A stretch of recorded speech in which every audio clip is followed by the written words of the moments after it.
তবে রাসূল আকরাম সাল্লাল্লাহু আলাইহি ওয়াসাল্লাম জানিয়ে দেন, এমনটা হবে না যে এক রাত্রিতে গোটা পৃথিবীর হাফেজে কোরআনরা কোরআন ভুলে যাবে। এমনটা হবে না যে গোটা পৃথিবীর মুফতি সাহেবেরা এক রাত্রিতে সব মাসালা ভুলে যাবে, মুহাদ্দিস সাহেবরা সব হাদিস ভুলে যাবে। এমনটা হবে না। তাহলে কি হবে? নবীজি সাল্লাল্লাহু আলাইহি ওয়াসাল্লাম জানিয়ে দেন, আল্লাহ তাআলা একত্রে একসাথে বান্দার অন্তর থেকে ইলম উঠায়া নিবেন না। এমনটা হবে না সমস্ত আলেম তাদের ইলম ভুলে যাবে, হাফেজে কোরআনরা কোরআন ভুলে যাবে। তাহলে কিভাবে আল্লাহ তাআলা ইলম উঠায়া নিবেন?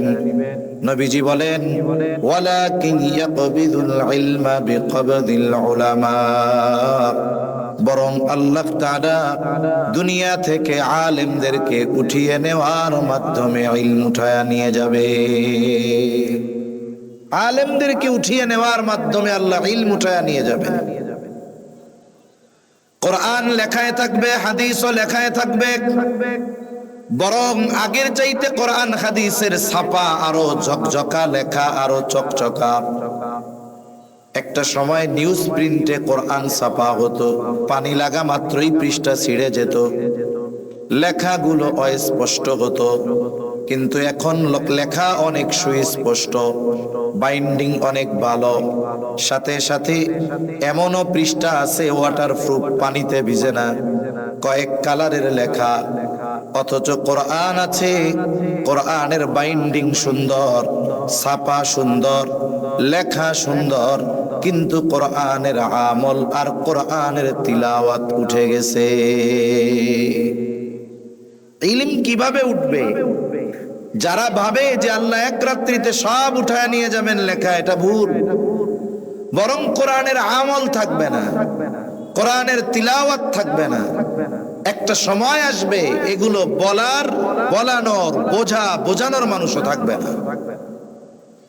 নবীজি সাল্লাল্লাহু আলাইহি ওয়াসাল্লাম হাদিসের মধ্যে বলেন, ইউশিকু আন ইয়াতিয়া আলান নাসি জামান লা ইয়াবকা মিনাল ইসলামি ইল্লা ইসমুহু ওয়া লা ইয়াবকা মিনাল কুরআনি ইল্লা রাসমুহু মাসাজিদুহুম আমিরাতুন ওয়া হিয়া খারাবুম মিনাল হুদা। নবীজি সাল্লাল্লাহু আলাইহি ওয়াসাল্লাম বলেন, অচিরে এমন এক জামানা আসবে, এমন এক সময় আসবে, ইসলাম নামে থাকবে, বাস্তবে ইসলাম থাকবে না। আমাদেরকে যদি জিজ্ঞাসা করা হয় আপনার ধর্ম কি, আমরা বলি ইসলাম। আমি আমার ধর্মীয় পরিচয় দেই মুসলিম, কিন্তু দেখা যাবে অধিকাংশ মানুষের মধ্যে রাষ্ট্রীয় জীবন অন্যান্য সব বাদ দেন, বলে ব্যক্তিগত জীবনে ইসলাম যতটুকু মানা যায় আমরা ততটুকুও মানি না। ইসলামের কিছু বিষয় আছে যেগুলো বাস্তবায়নের জন্য ইসলামী শাসন ব্যবস্থা দরকার। কিছু বিষয় আছে যেগুলো ব্যক্তি নিজে মানতে পারে। যেমন চুরি করলে চোরের হাত কেটে দিতে হবে, আদেশ কার? জোরে বলেন না, কার? আল্লাহ। এখন এক ব্যক্তি রাতের বেলায় তার বাড়িতে চুরি করতে আসছে, সেই চোরকে ধরছে।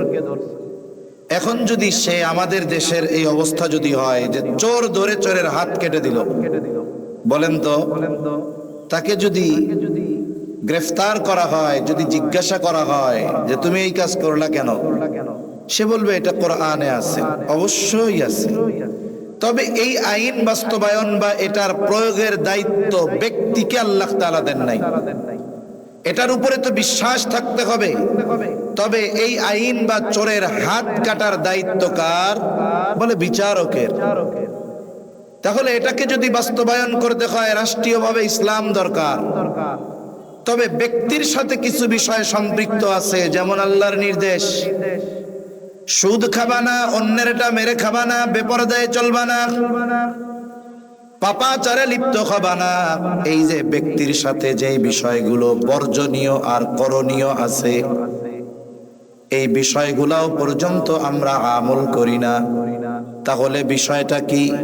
বলে না আছে আমার ব্যক্তিগত জীবনে ইসলাম, না আছে পারিবারিক জীবনে ইসলাম, না আছে সামাজিক জীবনে ইসলাম, না আছে অর্থনৈতিক জীবনে ইসলাম, না আছে রাষ্ট্রীয়ভাবে ইসলাম। এক কথায় অন্যান্য সব বাদ দেন, যতটুকু মানার মতো সুযোগ আমার আপনার আছে ততটুকু ইসলামও আমরা মানি না। এ সমাজে নামাজিও আছে, সুদখোরও আছে। আবার যিনি নামাজ পড়েন, অনেক নামাজি আছে তিনি সুদও খান। আছে না নাই? আছে। তাহলে ইসলাম যতটুকু মানা যায় ব্যক্তিগতভাবে এতটুকুও মানতে পারতেছি না। উচিত তো আমাদের ছিল ব্যক্তিগতভাবে যেটা সেটা দৃঢ়ভাবে মানব, অধীনস্থদেরকে ইসলাম মানাবো, সমাজের মানুষকে ইসলামের জন্য দাওয়াত দিব, সাথে সাথে ইসলাম যেন গোটা বিশ্বব্যাপী প্রতিষ্ঠিত হয়ে যায়, ইসলামী আইন যেন বাস্তবায়ন হয়ে যায়, এই জন্য নিজে চেষ্টা করব, সাথে সাথে আল্লাহ তাআলার কাছে দোয়া করব। বলে অন্যান্য সব বাদ, ইসলাম যতটুকু ব্যক্তিগতভাবে মানা যায় ততটুকু ইসলামও আমরা মানি না। এরপরে নবীজি বলেন ওয়ালা ইয়াবকা মিনাল কুরআনি ইল্লা রাসমুহু, কোরআন শুধু লেখায় থাকবে, বাস্তবে থাকবে না। আমরা অনেকে মনে করি কোরআন শুধু তিলাওয়াতের কিতাব। না না, কোরআন হলো হুদাল লিল মুত্তাকিন, মুত্তাকিনদের জন্য পথ প্রদর্শক। এটা প্রকৃত ঈমানদার যারা তাদের জন্য সংবিধান। এখন তো বাস্তব জীবনে আমলে কোরআন নাই, কোরআনের আইন নাই। একটা সময় তো কমপক্ষে তিলাওয়াত ছিল, এখন তো কোরআনের তিলাওয়াতও নাই। আমরা ছোটবেলায় গ্রামের মধ্যে দেখছি, ওই সময়টাতে বাড়িতে কারেন্ট ছিল না, মোবাইল ছিল না, টেলিভিশন ইন্টারনেট ছিল না। মানুষেরা এশার নামাজের পর পর তাড়াতাড়ি ঘুমায়া যাইত। সুবহ সাদিকের অনেক আগে ঘুম ভেঙে যাইত। ঘুম থেকে উঠে আগে নারীরা উঠান বাড়ি ঝাড়ু দিয়ে কমপ্লিট করে ফেলতো। এখনো সুবহ সাদিকের বাকি আছে আধা ঘন্টা। এবার বাড়ির পুরুষদেরকে ঘুম থেকে জাগিয়ে তোলা হতো। বাড়ির মুরব্বী যারা, নারী পুরুষ উভয়ে তাহাজ্জুদের সালাতে দাঁড়ায়া যাইত। ইতিমধ্যে মসজিদের মিনার থেকে আজানের আওয়াজ, মহিলারা যায় নামাজেই আছে, তারা তাদের নামাজ, ফজরের নামাজ আগে আগে পড়ে নিত। আর পুরুষেরা বাড়ির অন্যান্য যাদের উপরে নামাজ ফরজ তাদেরকে ডাক দিত, মসজিদে নিয়ে যাইত। আমাদের মনে আছে ছোটবেলায় ওই সময়টাতে কোরআন নিয়ে যে কায়দা পড়ে, কায়দা নিয়ে ফজরের নামাজের উদ্দেশ্যে মসজিদে চলে যাইতাম। আর নামাজের পরে দীর্ঘ সময় মক্তবে পড়ে এরপরে বাড়িতে ফিরতাম। যেহেতু আজানের পরে 40-45 মিনিট সময় আছে, 40-45 মিনিট সময়, ওই ফাঁকে মহিলাদের নামাজও হয়ে যাইত, তাসবিহ তাহলিল কোরআন তিলাওয়াতও হয়ে যাইত। এবার বাড়ির বড় পুরুষেরা ফিরে আসতো বাড়িতে, আর ছোট বাচ্চারা যারা তারা মসজিদে মক্তবে পড়তো। আর মহিলারা তিলাওয়াত শেষ, তাসবিহ তাহলিল শেষ, এইবার বাড়িতে পুরুষদের আগমনের অপেক্ষায় করতো হালকা নাস্তা নিয়ে। পুরুষেরা যখন বাড়ি আসতো, হালকা নাস্তার পর মহিলারা ঘরের অন্যান্য কাজে ব্যস্ত হয়ে যাইত। আর প্রত্যেকটা বাড়ির পুরুষেরা কেউ বা বারান্দায়, কেউ বা কাচারি ঘরে কোরআনুল কারীমের তিলাওয়াত শুরু করে দিত। আপনাদের অঞ্চলে এরকম ছিল? এরকম ছিল না? এখন আসেনি সকালবেলার তিলাওয়াত? তাহলে কোরআনের আমল নাই, কোরআনের তিলাওয়াতও নাই। মাদ্রাসা হেফজখানার কথা ভিন্ন, সে জায়গায় একটা পরিবেশ করতে হয়, কিন্তু মুসলমানদের ঘরগুলা এখন কোরআনের তিলাওয়াত নাই। আফসোসের বিষয়, তিলাওয়াত তো বহুদূর।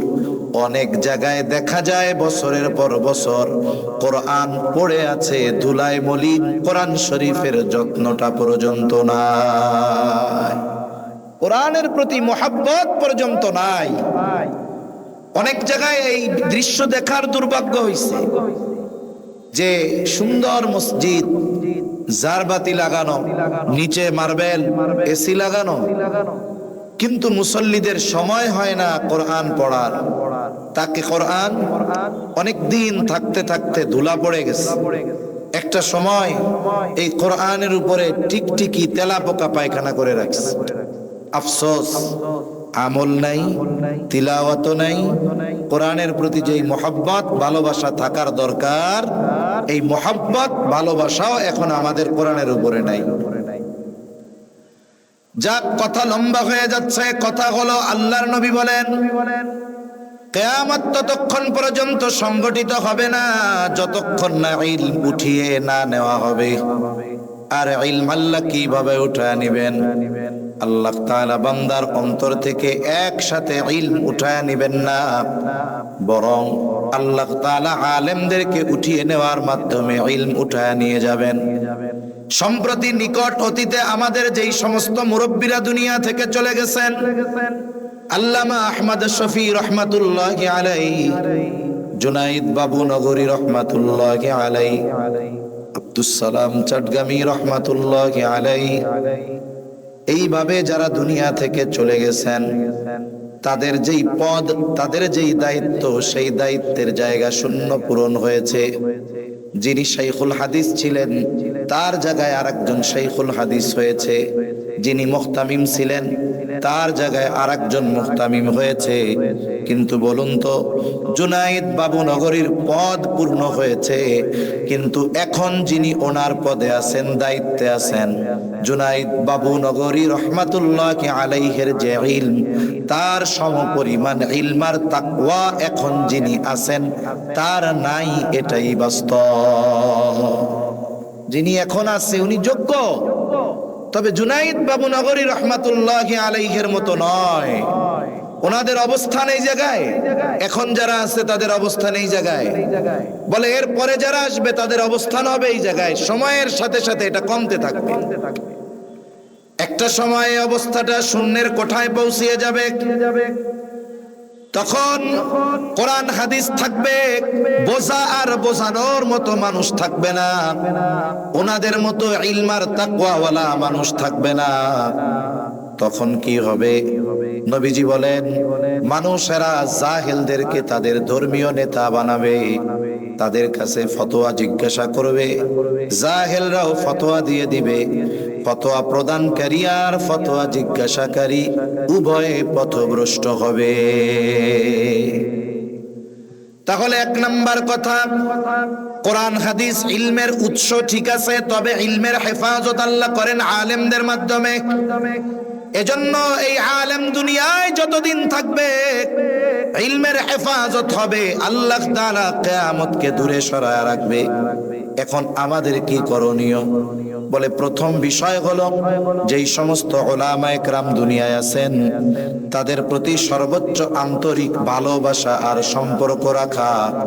দ্বিতীয় বিষয় হলো, যেই প্রতিষ্ঠানগুলো ইলমের চর্চা হয়, কোরআন হাদিসের শিক্ষা দেওয়া হয়, আলেম তৈরি করা হয়, ওই প্রতিষ্ঠানগুলোর প্রতি আমাদের সর্বোচ্চ কল্যাণকামী হতে হবে।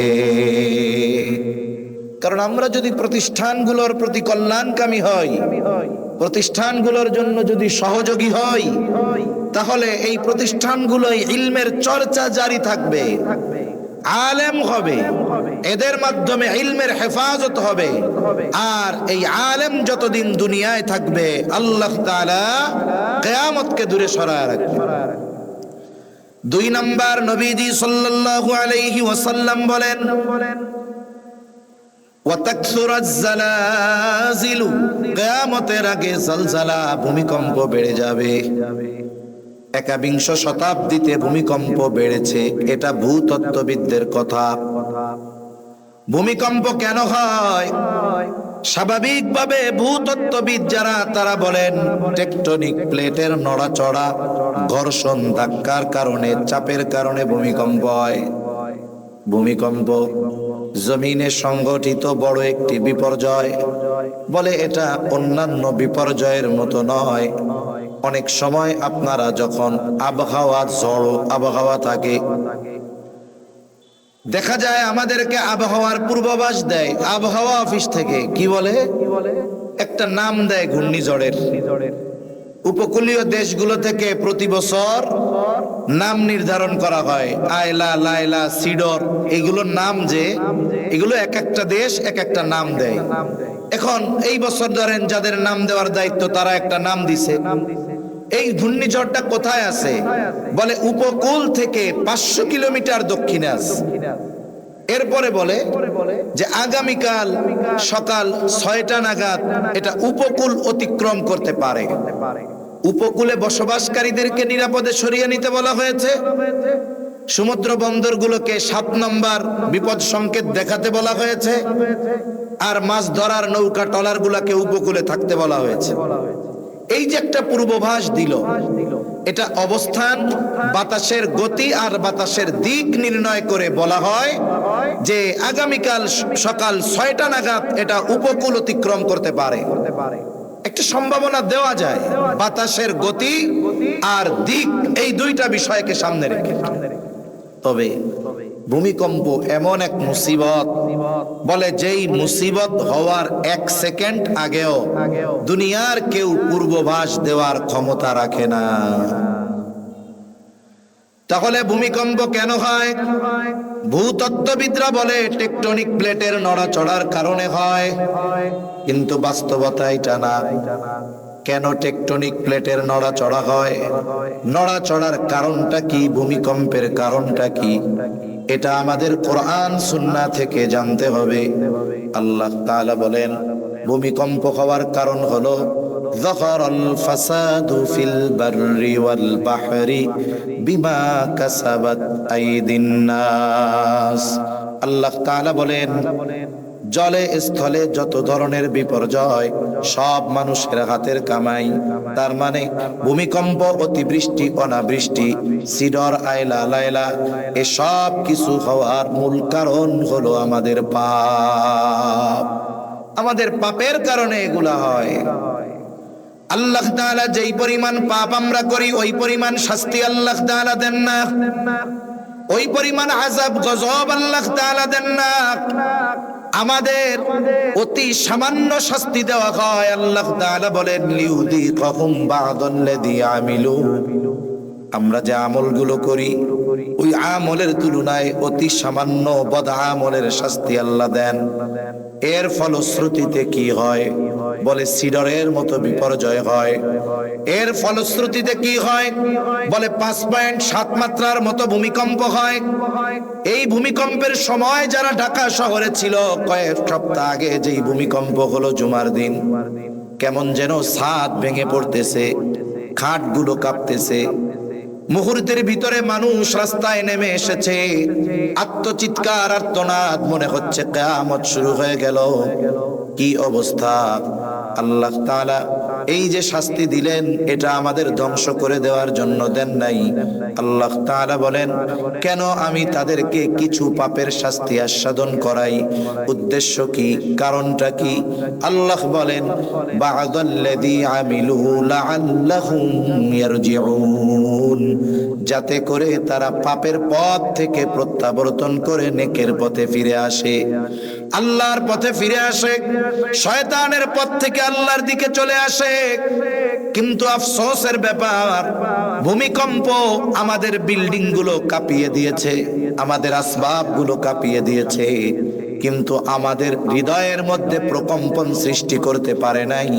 যার কারণে চায়ের দোকানের আড্ডা কমে নাই, টেলিভিশনের দোকানে টেলিভিশনের নাচ গান বন্ধ হয় নাই, পাপাচার বন্ধ হয় নাই, মদের বার বন্ধ হয় নাই, মসজিদের মধ্যে মুসল্লি বাড়ে নাই, সুদ ঘুষ বন্ধ হয় নাই। অথচ এইগুলো বন্ধ হওয়ার জন্যই আল্লাহ ভূমিকম্প দিয়েছিলেন। ঠিক কিনা বলেন? বলেন তো, একটা ছাত্র অন্যায় করছে অথবা সন্তান অন্যায় করেছে, বাবা সন্তানকে শাস্তি দিল, ওস্তাদ সন্তানকে শাস্তি দিল। উদ্দেশ্য এটা নয় যে ছাত্রকে মেরে ফেলবে, সন্তানকে মেরে ফেলবে। উদ্দেশ্য হলো শাস্তি দেওয়ার, যে খবরদার খবরদার, যেই অপরাধের কারণে শাস্তি দিলাম এই অপরাধটা যেন তোমার দ্বারা আর সংগঠিত না হয়। বলুন তো, দেখা গেল শাস্তি দেওয়ার পর আবার সে এই একই অপরাধে জড়িয়ে গিয়েছে। বলেন তো, এইবার যদি তাকে শাস্তি দেওয়া হয়, শাস্তির মাত্রা আগের চাইতে কম হবে নাকি বেশি হবে? আল্লাহ তাআলা 5.7 ভূমিকম্পের মাত্রা দিয়েছেন কেন? মসজিদে যেন মুসল্লি বাড়ে। মুসল্লি বাড়ছে? বাড়ে নাই। চার দোকানে নাচ গানের আড্ডা যেন কমছে। অনেক সুদখোর তাওবা করে আল্লাহর রহমতে ভালো হয়ে গেছে। কি বলেন? অফিসগুলাতে যেখানে ঘুষের কারবারি চলতো, আলহামদুলিল্লাহ এখন আর ঘুষ টুস লাগে না। লাগে, তার মানে অবস্থা একই আছে, তাই তো? তাহলে যেহেতু পরিবর্তন হয় নাই, আল্লাহ তাআলা এই শাস্তি আস্বাদন করিয়েছিলেন, আমাদের যেন পরিবর্তন হয় নাই। তাহলে 5.7 নয়, আগামীর জন্য আমাদেরকে 7.5 মাত্রার ভূমিকম্পের জন্য অপেক্ষা করতে হবে। সামনে আরো বাড়বে, পাপাচার বাড়বে, তো এগুলো বাড়বে। এখন বলতে পারেন, হুজুর আমরা এই ভুয়াপুরের মানুষ যারা শুনতেছি আসি, আমরা যদি পাপ ছেড়ে দেই তাইলে কি ভূমিকম্প বন্ধ হয়ে যাবে? হবে না হয়তো। রাসূল আকরাম সাল্লাল্লাহু আলাইহি ওয়াসাল্লাম যখন এই ধরনের সামগ্রিক পাপের শাস্তির কথা বলেছেন, সাহাবা একরাম বলেন, ইয়া রাসূলুল্লাহ, আমাদের মধ্যে নেককার মানুষ থাকবে, ভালো মানুষ থাকবে, এরপরেও আমরা ধ্বংস হয়ে যাব? নবীজি বলেন, হ্যাঁ। কেন? বলে পাপের আধিক্যের কারণে। পাপ বাড়বে, কিন্তু আমি আপনি যদি পাপ থেকে বেঁচে থাকি আর ওই পাপের আধিক্যের কারণে যদি শাস্তি আসে, আল্লাহ না করুন, ওই শাস্তিতে যদি আমার আপনার মৃত্যু হয়ে যায়, কিয়ামতে আল্লাহর সামনে বলার সুযোগ আছে, ও রব, আমি বেঁচেছিলাম, অধীনস্থদেরকে বাঁচিয়েছিলাম, মানুষদেরকে এই পাপ থেকে ফেরার জন্য নসিহত করেছিলাম, কিন্তু আমার তো এত সামর্থ্য নাই, আমার সামর্থ্যের আলোকে আমি বেঁচে থাকার চেষ্টা করেছি। আশা করা যায় মাফ পাওয়ার একটা ব্যবস্থা হতে পারে। এজন্য আমরা পাপ ত্যাগ করব। নবীজি 2 নম্বরে এই কথাই বলেন, জালজালা বেড়ে যাবে। 3 নম্বর, নবীজি সাল্লাল্লাহু আলাইহি ওয়াসাল্লাম বলেন, ওয়াতাকারাবাজ জামান, কিয়ামতের আগে সময় সংকুচিত হয়ে যাবে। রাসূলুল্লাহ সাল্লাল্লাহু আলাইহি ওয়াসাল্লাম এর হাদিসের মধ্যে বলেন, কিয়ামতের আগে সময় সংকুচিত হয়ে যাবে। এক যুগকে মনে হবে 1 বছরের মতো, বছরকে মনে হবে মাসের মতো, মাসকে মনে হবে সপ্তাহের মতো, সপ্তাহকে মনে হবে দিনের মতো, দিনকে মনে হবে ঘন্টার মতো, ঘন্টাকে মনে হবে মিনিটের মতো, মিনিটকে মনে হবে আগুনের স্ফুলিঙ্গ তথা সেকেন্ডের মতো। শেষ জামানায় সময় দ্রুততার সাথে চলে যাবে। আমারই মনে হইতেছে যে জুমা মনে হয় 2 দিন আগে পড়ছে, অথচ আজকে অলরেডি আর 2 দিন পরে আবার জুমা পড়বো। মনে হইছে গতকাল বা 1 দিন 2 দিন আগে জুমার নামাজ আদায় করছে। সময়টা দ্রুততার সাথে চলে যাচ্ছে। সময়ের মূল্য নিয়ে জাস্টিস মুফতি তকি উসমানী দামাত বারকাতুহুমুল আলিয়া হযরত এক বয়ানের মধ্যে বলেন, সময়টা হলো রাবারের মতো। মানুষ যদি চায় এই সময়টাকে প্রলম্বিত করতে পারে তার কর্মের দ্বারা, আবার মানুষ তার কর্মের মাধ্যমে সময়কে সংকুচিত বরকত শূন্য করে ফেলতে পারে। একটা উদাহরণ দেই, বুঝতে সহজ হবে। মনে করেন এটা 8 ইঞ্চি আছে লম্বা, এটা একটা রাবার 8 ইঞ্চি। এই 8 ইঞ্চি রাবারটা আমি যদি টান দেই 80 ইঞ্চি পর্যন্ত এটা বড় হয়ে যায়। বলেন তো 80 ইঞ্চি হওয়ার পরে এই রাবারটা কি রাবারই থাকবে না স্বর্ণ হয়ে যাবে? রাবারই থাকবে। ছেড়ে দিলে আবার 8 ইঞ্চি হয়ে যাবে, টান দিলে এটা 80 ইঞ্চি হয়ে যাবে। তাহলে বোঝা গেল যে এই সময়টা রাবারের মতো, কর্মের মাধ্যমে এটাকে প্রলম্বিত করা যায়। আবার অহেতুক আর গুনার কাজ যদি করা হয় তাহলে সময়টা সংকুচিত হয়ে যায়।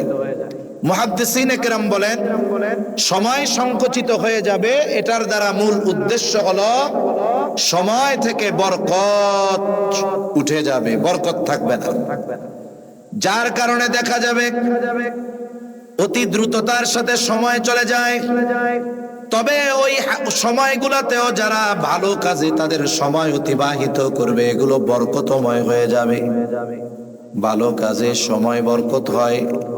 আরেকটা উদাহরণ দিলে বুঝতে সহজ হবে। স্বাভাবিকভাবে আমরা যদি কোনো মসজিদে দৈনিক নামাজ পড়ি আর ইমাম সাহেব যদি মোটামুটি পুরাতন হন, তাহলে মুসল্লিরা ইমামের বেতন বাড়াক আর না বাড়াক, ইমামের ব্যক্তিগত বিষয় সহ তার সমস্ত কিছুর উপরে মুসল্লিদের পিএইচডি করা হয়ে যায়। পিএইচডি কোন বিষয়ে হয়? কয় মিনিট ফজরের নামাজে লাগে, কয় মিনিট জোহরে লাগে, হুজুরে কেমনে হাঁটে, সব পিএইচডি হয়ে যায়। স্বাভাবিকভাবে আমাদের মসজিদগুলাতে আমাদের সামনে অনেক ঘড়ি থাকে, যার ফলশ্রুতিতে মুসল্লিদের একটা টার্গেট হয় যে ইমাম সাহেবের ফজরের নামাজে 10 মিনিট লাগে। উনি যখন 5:50 নামাজে দাঁড়ান, দেখা যায় 5:54 উনি প্রথমবার রুকুতে যান, প্রথম রাকাতের রুকুতে। তাই ইমাম সাহেব চিন্তা করলেন যে অন্যান্য দিন 2 পৃষ্ঠা দিয়ে 2 রাকাত পড়াই, আজকে প্রথম রাকাতে 3 পৃষ্ঠা তিলাওয়াত করব। বলেন তো ইমাম সাহেবের প্রথম রাকাতে 3 পৃষ্ঠা নামাজে পড়ানোর অধিকার আছে? তো আছে। মুসল্লিকে কি বলা লাগবে? এটা বলার দরকার আছে? দরকার নাই। এখন মুসল্লি নামাজে দাঁড়াইছে ইমামের সাথে, মুসল্লি নামাজে ইমামের কেরাত শুনে ঘড়ির দিকেও তাকায়, কত বাজলো। হাফেজ না তো টের পায় না কি পড়তেছে। এখন 50 থেকে 54, ইমাম সাহেবের তো 54তে রুকুতে যাওয়ার কথা, কিন্তু রুকুতে তো যায় না। আর কেরাত যে থামাবে এরও কোনো ভাব মনে হইতেছে না, কেরাত চলতেছে। 54 পার হয়ে 55, এবার আর সবর কুলায় না, ধৈর্য কুলায় না। মুসল্লি পেছন থেকে ইমাম সাহেব রে সতর্কতা বাণী দেয়। বলেন তো কেমনে? 55 বেজে 56, এইবার আরো মুসল্লিরা একসাথে কাশি দেওয়া শুরু করছে। ইমাম সাহেব চিন্তা করলেন কি ব্যাপার, সবাই কি একসাথে রোগাক্রান্ত হয়ে গেল নাকি? তিনি চিন্তা করলেন, যাই হোক নামাজটা তিনি শেষ করলেন। অন্যান্য দিন ফজরের নামাজে 10 মিনিট লাগতো, আজকে লেগেছে 15 মিনিট। কয় মিনিট বেশি লাগছে? 5 মিনিট বেশি। অথচ এই 5 মিনিট তিনি তার গল্প শোনার নাই, তার বাপ দাদার গল্প শোনার নাই। এই 5টা মিনিট আমরা ছিলাম ঈমানের পরে সবচাইতে গুরুত্বপূর্ণ যেই ইবাদত নামাজ, সেই নামাজের মধ্যে আমরা 5 মিনিট কাটিয়েছি। শ্রেষ্ঠ ইবাদতের মধ্যে 5 মিনিট। অথচ এই 5 মিনিট মনে হচ্ছে যে 5 ঘন্টা কেটে গেল। অথচ ওই আল্লাহর বান্দা 6টার সময় ফজরের নামাজ শেষ করে গিয়ে চার দোকানে বসছে, একটানা 5 ঘন্টা চলে গেছে। 6টার সময় বসছে আর 11টার সময় চায়ের দোকান থেকে উঠছে, একটানা 5 ঘন্টা গল্প করছে, রাজনৈতিক আলাপ করছে, একটানা 5 ঘন্টা শেষ। ওঠার সময় বলে বাড়ি যাই, পরে আইসা আরো কথা হবে। তাহলে 5 মিনিট নামাজের মধ্যে ছিল, ধৈর্য কুলায় না, সময়টাকে লম্বা মনে হইছে। অথচ চোখের পলকে চায়ের দোকানে 5 ঘন্টা বসে থাকছে, চলে গেছে তার খবরও নাই। আবার দেখবেন অনেককে আমরা বিশেষ করে রোজার মাসে কোরআন তিলাওয়াতের কথা বলি, এমনি সময়ও বলি, রোজার সময়ও বলি, একটু বেশি বলি রোজার সময়, কোরআন নাজিলের মাস। 1-2 পৃষ্ঠা পড়ে, 2-3 পৃষ্ঠা পড়ে, 5 মিনিট পর মুখে ব্যথা, পায়ে ব্যথা, মাজায় ব্যথা শুরু হয়ে যায়, কোরআনটা বন্ধ করে বাড়িতে চলে যায়, গল্প শুরু হয়ে যায়। অথচ যখন আমার যুবক ভাই মোবাইল শরীফ নিয়ে বসে, মোবাইল শরীফ চিনেন? হ্যাঁ, মোবাইল শরীফ নিয়ে বসে, ঘন্টার পর ঘন্টা কেটে যায়, যতক্ষণ ইন্টারনেট শেষ না হয়, যতক্ষণ চার্জ শেষ না হয়, মোবাইল শরীফ বন্ধ হয় না। অথচ কোরআন শরীফ 2 পৃষ্ঠা পড়বার পর তার সময় কুলায় না, কষ্ট হয়ে যায়। বলে কেন? ওই তিলাওয়াতের সময়টা যায় খুব ধীরে ধীরে, তিলাওয়াতের কারণে সময় বরকত হয়, নামাজের কারণে সময় বরকত হয়, কিন্তু গুনার কাজে, চায়ের দোকানে, মোবাইলে মুহূর্তের ভিতরে ঘন্টার পর ঘন্টা চলে যায়। ঠিক কিনা বলেন? এভাবে আমাদের সময় বরকত উঠে যাচ্ছে সময় থেকে।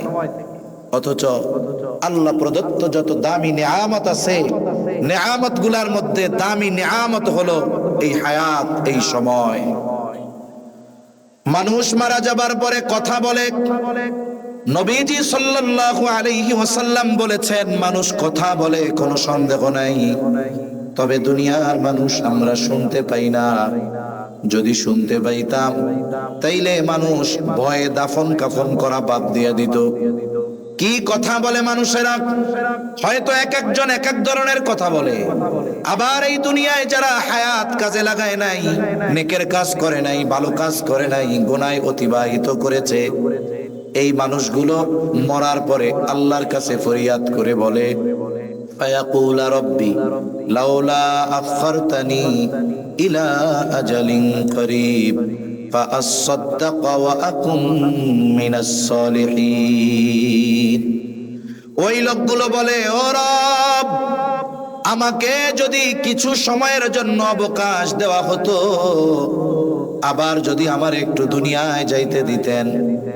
আপনি তো দুনিয়ায় আমাকে অনেক সম্পদ দিয়েছিলেন, কিন্তু আমি ওই সময় হায়াত কাজে লাগায়া ওই সম্পদগুলো আল্লাহর রাস্তায়, আপনার রাস্তায় ব্যয় করি নাই। আয় আল্লাহ, আমারে যদি আবার একটু দুনিয়ায় যাওয়ার সুযোগ দিতেন, আমি তো ওই সময় নেকের কাজ করতে পারি নাই, ভালো কাজ করতে পারি নাই, আমারে যদি একটু যাওয়ার সুযোগ দিতেন, ওয়া আকুম মিনাস সালিহিন, আমি সৎকর্মশীলদের অন্তর্ভুক্ত হয়ে যাইতাম। তার মানে রব আবার যদি একটু দুনিয়ায় যাওয়ার সুযোগ দেন, তাইলে সম্পদ থেকে দান সাদকা করব, আর সময়গুলোকে নেকের কাজে অতিবাহিত করব, সৎকর্মশীলদের অন্তর্ভুক্ত হয়ে যাব। বলেন তো, মৃত্যুর পরে ওই ব্যক্তি হায়াতের সময়ের মূল্য অনুধাবন করে আল্লাহ তাআলার কাছে যতই করুণা আর আবেগের সাথে ফরিয়াদ করুক না কেন, একটা সেকেন্ডের জন্য আল্লাহ পুনরায় তাকে দুনিয়ায় আসার সুযোগ দিবেন নাকি?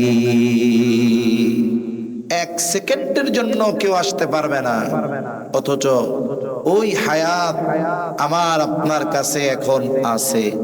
অথচ আমি আপনি আমার আপনার হায়াতটাকে চায়ের দোকানে, গুনার কাজে, মোবাইলের স্ক্রিনে, টেলিভিশনে হায়াতটাকে মুহূর্তের ভিতরে শেষ করে ফেলতেছি। অথচ এই হায়াত এত দামি এক সম্পদ, মানুষের যদি হায়াত থাকে টাকা সম্পদ উপার্জন করতে পারবে, কিন্তু হায়াত যদি না থাকে সম্পদ উপার্জনের সুযোগ আছে? যিনি হাজার হাজার কোটি টাকার মালিক, হাজার কোটি টাকার মালিক, তিনিও 500 টাকা ব্যয় করার সময় হিসাব করে যে আমি কোথায় ব্যয় করতেছি এইটা। অথচ এই সম্পদের চাইতে হায়াতের দাম বেশি। গোটা পৃথিবীর সব সম্পদ দিয়েও যদি কারো হায়াত ফুরিয়ে যায়, বলুন তো একটা সেকেন্ড হায়াত কেনা কি সম্ভব? গোটা পৃথিবীর সব সম্পদ দিয়ে 1 মিনিট হায়াত কেনা সম্ভব নয়, 1 সেকেন্ড হায়াত কেনা সম্ভব নয়। তাহলে এই দামি হায়াত আমরা গুনার মাধ্যমে, পাপের মাধ্যমে বরকত শূন্য করতেছি। যারা আমরা করতেছি, বলেন আমাদের মতো বোকা এই আসমানের নিচে আর কেউ আছে? নাই। এজন্য আজকে থেকে আমরা হায়াত ব্যয় করার সময়ও হিসাব করব যে আমি আমার এই আল্লাহ প্রদত্ত দামি নেয়ামত হায়াত কিভাবে ব্যয় করতেছি। যদি হিসাবে দেখি খারাপ কাজে ব্যয় হয়, চায়ের দোকানে ব্যয় হয়, অহেতুক মজলিসে ব্যয় হয়, আল্লাহর রাস্তায় ওগুলো থেকে ফিরে নেকের কাজে, ভালো কাজে আমার হায়াত ব্যয় করব বল ইনশাআল্লাহ। কোনো কাজ নাই, কিছু পারেন না, মসজিদে গিয়ে বসে থাকেন। নিজে কোরআন পড়তে পারেন না, হেফজখানার পাশে গিয়ে বসে বসে কোরআন শোনেন। কমপক্ষে এই সময়গুলো আমার আপনার বিপক্ষে সাক্ষ্য দিবে না, কমপক্ষে এই সময়গুলো গুনার কাজে অতিবাহিত হবে না। বলে যেই সময়টা গুনাহ মুক্ত অহেতুক কাজ মুক্ত অতিবাহিত হয়, ওটাও কিয়ামতে আমার আপনার পক্ষে হয়তো আল্লাহর কাছে সাক্ষ্য দিবে। তাহলে নবীজি বলেন ওয়া তাকারাবাজ জামান, কিয়ামতের আগে সময় সংকুচিত হয়ে যাবে। মুহাদ্দিসিনে কেরাম বলেন উদ্দেশ্য হলো বরকত শূন্য হয়ে যাবে। 4 নম্বর, নবীজি সাল্লাল্লাহু আলাইহি ওয়াসাল্লাম বলেন ওয়া তাযহারুল ফিতান, এখানে মূল উদ্দেশ্য হলো দাজ্জালের ফিতনা। দাজ্জালের ফিতনা এই উম্মতের জন্য সবচাইতে বড় ফিতনা। নবীজি সাল্লাল্লাহু আলাইহি ওয়াসাল্লাম উম্মতের প্রতি বড় রহম দিল আমল শিখিয়ে দিয়েছেন কেমন করে দাজ্জালের ফিতনা থেকে এই উম্মত বাঁচতে পারে। নবীজি জানিয়ে দেন, যদি কেউ জুমার দিন সূরা কাহফ তিলাওয়াত করে, আল্লাহ তাআলা ওই তিলাওয়াতকারীকে দাজ্জালের ফিতনা থেকে হেফাজত করবে। সূরা কাহফ বেশ বড় একটা সূরা। হয়তো অনেকে কোরআন পড়তে পারে না, পারলেও হয়তো এত বড় সূরা পড়া তার জন্য কষ্টকর।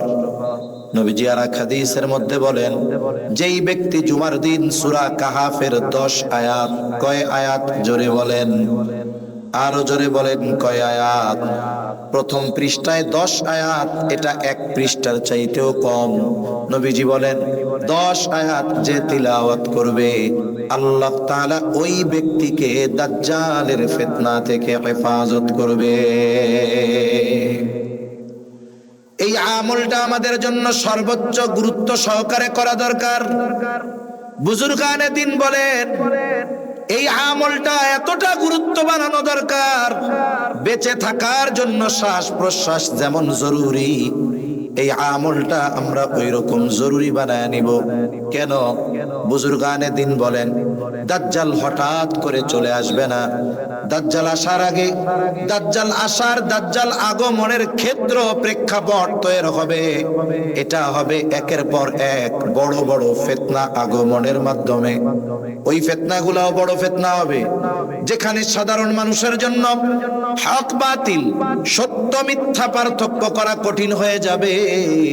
বুজুর্গানে দিন বলেন ওই সময়ও যারা সূরা কাহফের আমল করবে, আশা করা যায় আল্লাহ তাআলা সূরা কাহফের আমলকারীকে দাজ্জাল আসার আগে যত ফিতনা আসবে, সূরা কাহফের আমলকারীকে আল্লাহ তাআলা ওই সমস্ত ফিতনা থেকেও হেফাজত করবে। এজন্য জুমার দিন আমরা এই আমলটা করব কোন ইনশাআল্লাহ। আপনি পারেন না, আপনি যদি আপনার মসজিদের ইমাম সাহেবকে বলেন যে হুজুর ফিতনা, ফিতনার জামানা, ফিতনা থেকে তো বাঁচতে মন চায়, তবে নবীজি যে আমলটা শিখাইছে তো পারি না, আপনি একটু তিলাওয়াত করে শোনান, শুনতে শুনতে আমাদের মুখস্থ হয়ে যাবে। আমার মনে হয় না কোন ইমাম সাহেব এই কথা বলবে যে না না না, এই এক পৃষ্ঠা 10 আয়াত আমি এখন তিলাওয়াত করে শোনাইতে পারবো না, আমার খুব ব্যস্ততা আছে। এটা কোন ইমাম সাহেব বলবে না। বরং মুসল্লি যদি ইমাম সাহেবকে বলে, ইমাম সাহেব আরো খুশি হবে যে দেখছো আমার মুসল্লিদের আমলের প্রতি কত আগ্রহ। স্বতঃস্ফূর্ত ভাবে ইমাম সাহেব তিলাওয়াত করে শোনাবেন। 1 সপ্তাহ, 2 সপ্তাহ, 5 সপ্তাহ, 10 সপ্তাহ শুনতে শুনতে এক সময় দেখা যাবে যে সূরা কাহফের ওই 10 আয়াতের হাফেজ আপনি হয়ে গেছেন। তাহলে আমলটা করব তো জরুরি ভাবে ইনশাআল্লাহ।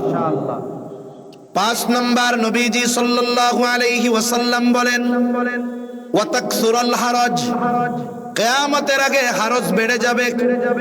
সাহাবায়ে কেরাম প্রশ্ন করলেন ইয়া রাসূলুল্লাহ সাল্লাল্লাহু আলাইহি ওয়াসাল্লাম, আমরা তো প্রতি বছর যুদ্ধের ময়দানে হাজার হাজার মুশরিকদের হত্যা করি, এটাও কি হারজ?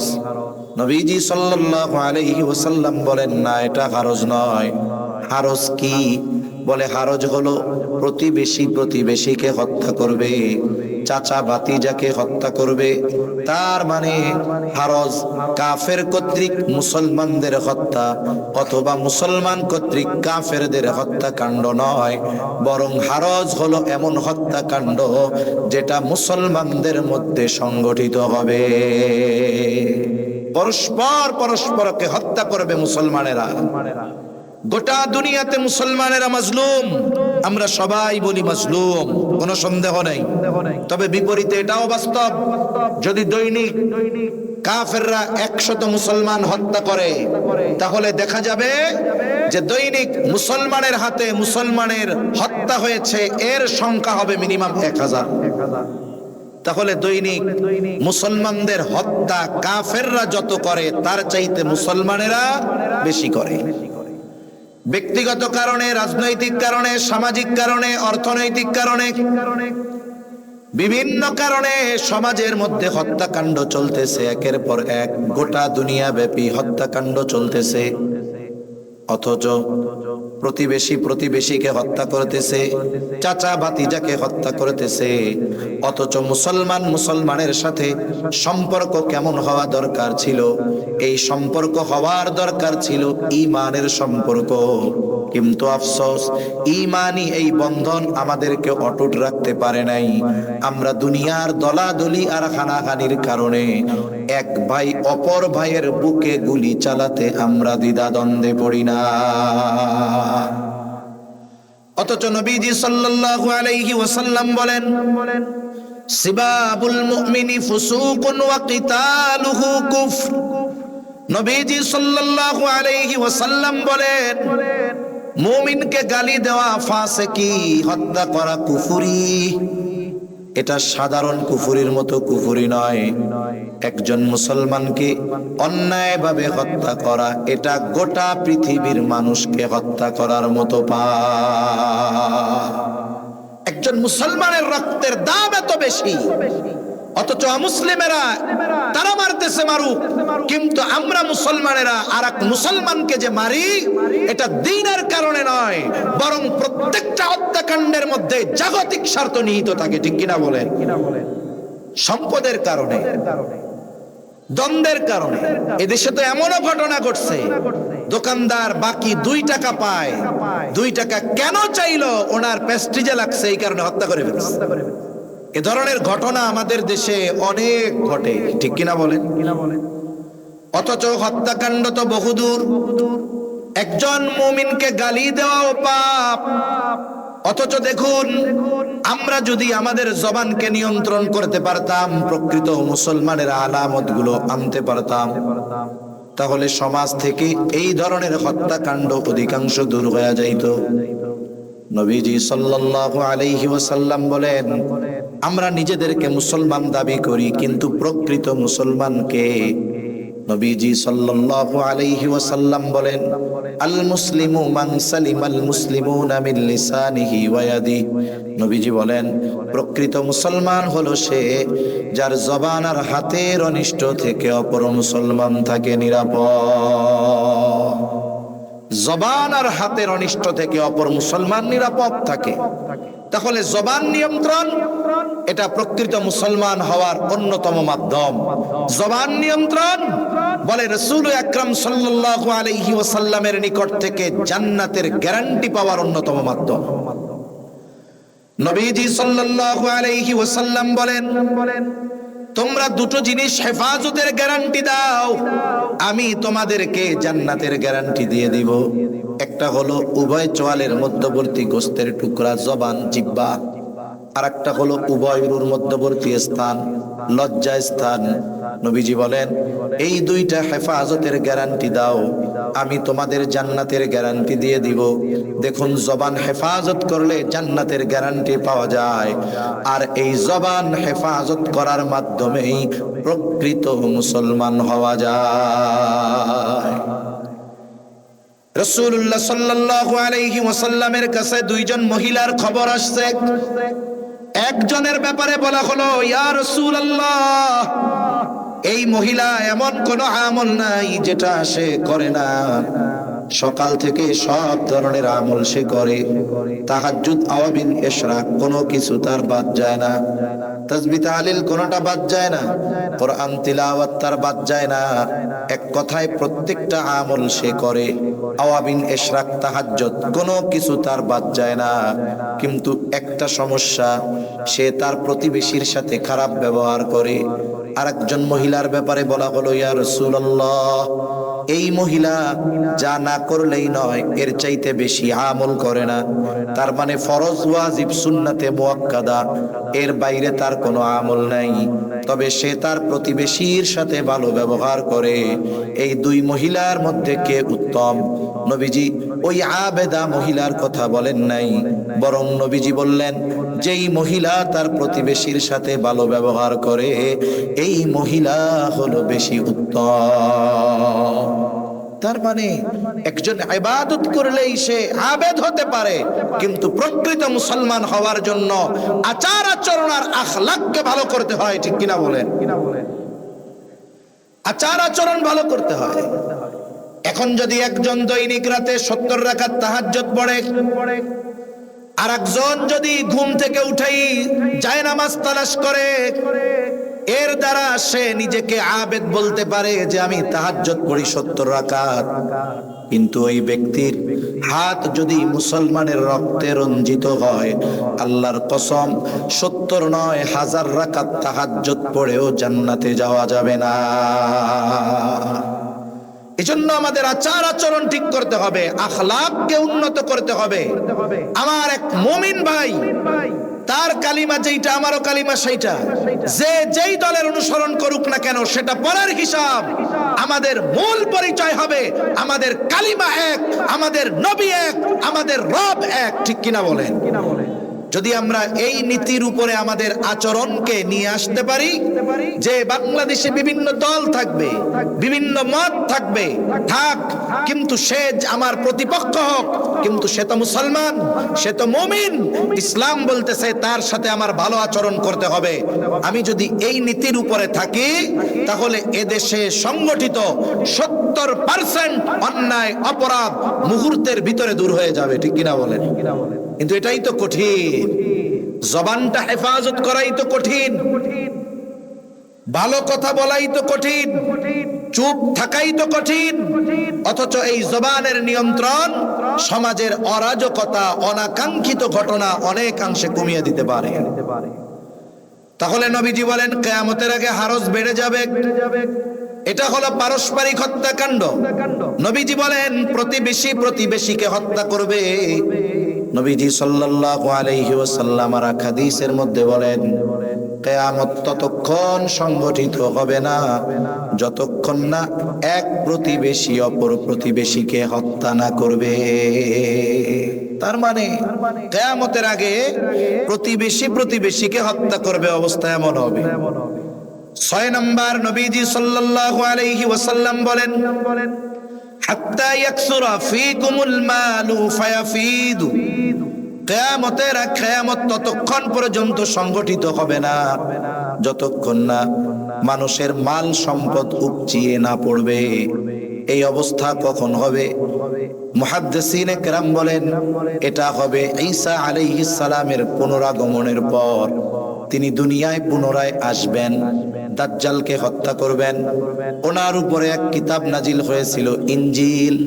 তিনি ইনজিলের দাওয়াত দিবেন না, তিনি খ্রিস্ট ধর্মের দাওয়াত দিবেন না, তিনি দাওয়াত দিবেন কোরআনের, তিনি দাওয়াত দিবেন ইসলামের। দাজ্জালকে হত্যা করার পর তিনি দ্বীন প্রচারে মনোনিবেশ করবেন এবং ইসলামকে আল্লাহ তাআলা পৃথিবীর আনাচে কানাচে পৌঁছায়া দিবে। পৃথিবীর আনাচে কানাচে পৌঁছায়া দিবে আল্লাহ তাআলা ইসলামকে। পরিস্থিতি এমন হবে, আল্লাহর ওয়াদা, ওয়ালাউ আন্না আহলাল কুরা আমানু ওয়াত্তাকাউ লাফাতাহনা আলাইহিম বারাকাতিম মিনাস সামাই ওয়াল আরদ। আল্লাহ তাআলা বলেন, যদি ওই জনপদের অধিবাসীরা ঈমান আনে আর মুত্তাকি হয়ে যায়, তাহলে অবশ্যই আমি তাদের জন্য আসমান এবং জমিনের বরকতের দরজাগুলো খুলে দিব। ওই সময়টাতে গোটা পৃথিবীতে একজন বেঈমান থাকবে না, একজন মুনাফিক থাকবে না। প্রত্যেকের অবস্থা, মুখ আর অন্তরের অবস্থা এক হবে। আল্লাহ তাআলা আসমান জমিনের বরকতের দরজা খুলবেন, মানুষের এত সম্পদ হবে যে সম্পদ উপচিয়ে পড়বে।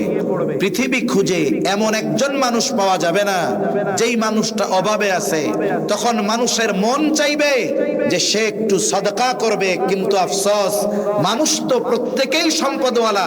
গোটা পৃথিবীতে একজন মানুষ খুঁজে পাওয়া যাবে না দান সাদকা নেওয়ার মতো।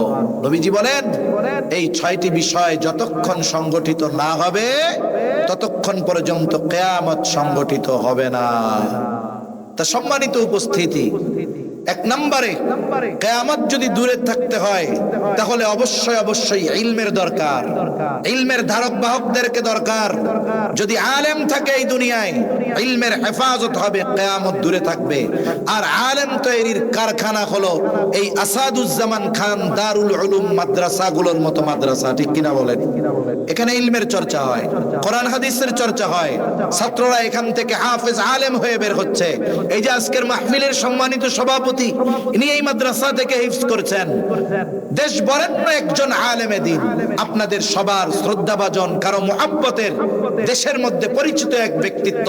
এই মাদ্রাসার অবদান, এই অবদান যতদিন জারি থাকবে, এটা যতদিন চলমান থাকবে, আশা করা যায় হেলবে দুলবে বাংলাদেশ, কিন্তু একেবারে পড়ে যাবে না ইনশাআল্লাহ। আমার তো মনে হয় যে ঢাকা শহর মসজিদের শহর, মাদ্রাসার শহর, সাথে সাথে পাপেরও শহর। পাপ অনেক হয়, তবে আমার মনে হয় মসজিদ আর মাদ্রাসা আর ছোট ছোট নাবালক বাচ্চাদের কোরআন তিলাওয়াত আর আল্লাহর কাছে রোনাজারির কারণে এই রকম একটা ঝুঁকির শহর হওয়ার পরেও বড় ধরনের কোনো অঘটন ঘটে নাই, ঠিক কিনা বলেন? এজন্য কোরআন তিলাওয়াত থাকবে, হাফেজ আলেমরা থাকবে, আল্লাহর রহমত আমাদের উপরে আসতে থাকবে। সম্মানিত উপস্থিতি, এই দ্বীনি প্রতিষ্ঠানগুলো আপনারা জানেন, এখানে শুধু সম্পদওয়ালার সন্তানেরা পড়ে না, সাথে সাথে এমনও একাধিক সন্তান পড়ে যে এক বাবার একাধিক সন্তান দুইজনই মাদ্রাসায় পড়তেছে ফ্রি। অথচ বাবা মারা গেছে ইতিম, মাদ্রাসা কর্তৃপক্ষ তাদের খরচ বহন করতেছে। বলে মাদ্রাসার তো বড় ব্যবসা নাই, অনেক মার্কেট নাই, অনেক সোর্স অফ ইনকাম নাই। বলে এগুলো আসে কোত্থেকে? বলে এই ভূয়াপুরের মানুষেরা মুহাব্বত করে, ভালোবেসে এই প্রতিষ্ঠানের জন্য সহযোগিতা করে, আর ওই অর্থ দিয়ে অসহায় ইতিম নিঃস্ব মানুষদেরকে দ্বীন শেখানোর ব্যবস্থাপনা এই মাদ্রাসাগুলো করে, ঠিক কিনা বলেন? এজন্য এই মাদ্রাসাগুলো আমাদের সবচাইতে কল্যাণকামী। এই মাদ্রাসাগুলো আমি আপনি দেখি আর না দেখি, বুঝি আর না বুঝি, এই মাদ্রাসাগুলো দুনিয়ার নিজাম ঠিক থাকার পেছনে বড় অবদান রাখে। বড় ধরনের মুসিবত না আসার ক্ষেত্রে এই মাদ্রাসাগুলোর অবদান থাকে, হয়তো আমরা দেখতে পারি না।